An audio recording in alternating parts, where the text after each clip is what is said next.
প্রিয় দর্শক, প্রীতি ও শুভেচ্ছা নিবেন। প্রিয় দর্শক, মানব জীবনের মূল উদ্দেশ্য হল ঈশ্বরলাভ। সনাতন ধর্মে এই ঈশ্বরলাভের পথ নির্দেশ করতে গিয়ে যম ও নিয়মের গুরুত্ব সর্বাধিকভাবে প্রতিপাদিত হয়েছে। যম 5টি: অহিংসা, সত্য, অস্তেয়, ব্রহ্মচর্য, অপরিগ্রহ। আর নিয়মও 5টি: শৌচ, স্বাধ্যায়, সন্তোষ, তপস্যা এবং ঈশ্বর প্রণিধান। তন্মধ্যে তপস্যাকে সর্বাধিক গুরুত্ব দেওয়া হয়েছে, কেননা তপস্যা মানে নিজেকে ধারণ করা, নিজের অন্তর্নিহিত শক্তিকে সংরক্ষণ করা। আমাদের এই দেহ গঠিত 7 ধাতু দ্বারা: রস, রক্ত, মাংস, মেদ, অস্থি, মজ্জা ও বীর্য।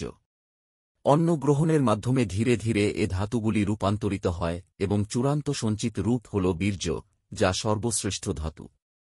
বলা হয়, প্রায় 60 থেকে 80 ফোঁটা রক্ত থেকে এক বিন্দু বীর্য উৎপন্ন হয় এবং তা সমগ্র শরীরে 1 কোষ পরিমাণ মাত্র থাকে। অতএব এই সূক্ষ্মতম শক্তিকে সংরক্ষণ ও ধারণ করা, অর্থাৎ ব্রহ্মচর্য পালন করা ছাড়া ঈশ্বরলাভ সম্ভব নয়। কারণ যেমন শত ছিদ্রযুক্ত কলসে জল ধরে রাখা অসম্ভব, তেমনি বীর্যক্ষয়ী জীবনের সাধনা কখনও ফলপ্রসূ হতে পারে না। শুদ্ধচিত্তে বীর্য সংরক্ষণই আত্মোন্নতির দ্বার খুলে দেয় এবং ব্রহ্ম সাক্ষাৎকারকে সম্ভব করে তোলে। মানব দেহের সূক্ষ্মতম শক্তি হল শুক্র বা বীর্য। এই শুক্র থেকেই রূপান্তরিত হয় অষ্টম ধাতু, যা ওজঃশক্তি নামে পরিচিত। এই ওজঃশক্তি সমগ্র শরীরে জীবনী শক্তি হিসেবে বিরাজমান থাকে। বলা হয়, মাত্র 3.5 বিন্দু ওজঃশক্তি সদা দেহে অবস্থান করে, যা 3.5 পাক বেষ্টন করে বিদ্যুৎ প্রভা সমন্বিত কুণ্ডলিনী শক্তি রূপে মূলাধারে অধিষ্ঠিত থাকে। আমরা যেটিকে কুণ্ডলিনী জাগরণ নামে জানি, তা মূলত এই 3.5 বিন্দু ওজঃশক্তির প্রকাশ। এটি মূলাধারে অবস্থিত স্বয়ম্ভূ লিঙ্গকে 3.5 পাক বেষ্টন করে বিদ্যুৎময় আভা ছড়িয়ে অবস্থান করে। এই শক্তিকে সঠিকভাবে ধারণ, পালন ও পোষণ না করলে সাধনার সমস্ত প্রয়াস, ধ্যান, জপ, তপস্যা সবই নিষ্ফল হয়ে যায়। বীর্যধারণ ছাড়া সাধনা হল ভস্মে ঘি ঢালার সমতুল্য। কুণ্ডলিনী শক্তি যখন মূলাধার থেকে জাগ্রত হয়ে সুষুম্না নাড়ির মধ্য দিয়ে ঊর্ধ্বগামী হয়, তখনই তা পৌঁছে আজ্ঞাচক্রে, যেখানে ত্রিবেণী বা ত্রিকুটি অর্থাৎ 3 নাড়ির মিলনস্থল অবস্থিত। এই কেন্দ্রই পিনিয়াল গ্রন্থির থেনিয়াল গ্ল্যান্ড সঙ্গে যুক্ত। কিন্তু কুণ্ডলিনীর এই ঊর্ধ্বগতি ও জাগরণ সম্ভব হয় কেবলমাত্র ব্রহ্মচর্য পালন সঠিকভাবে রক্ষা করলে। এর বাইরে অন্য কোনো পথ নেই, কোনো বিকল্প নেই। আজ্ঞাচক্রই হল জাগ্রত, স্বপ্ন ও সুষুপ্তি, এই 3 অবস্থার কেন্দ্রস্থল।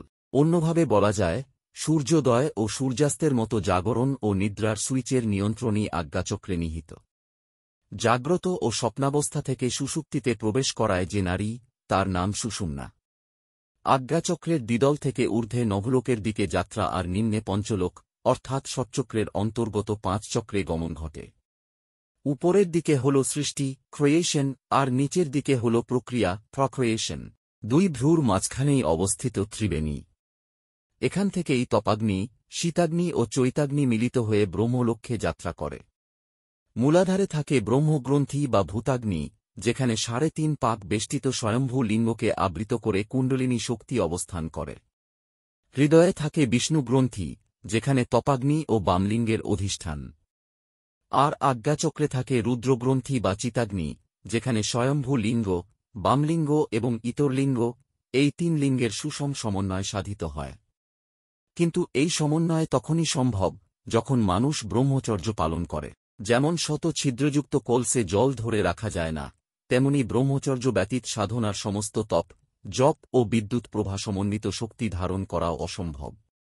তাই নারী হোক বা পুরুষ, সবার জন্যই ব্রহ্মচারী বা ব্রহ্মচারিণী হওয়া অপরিহার্য।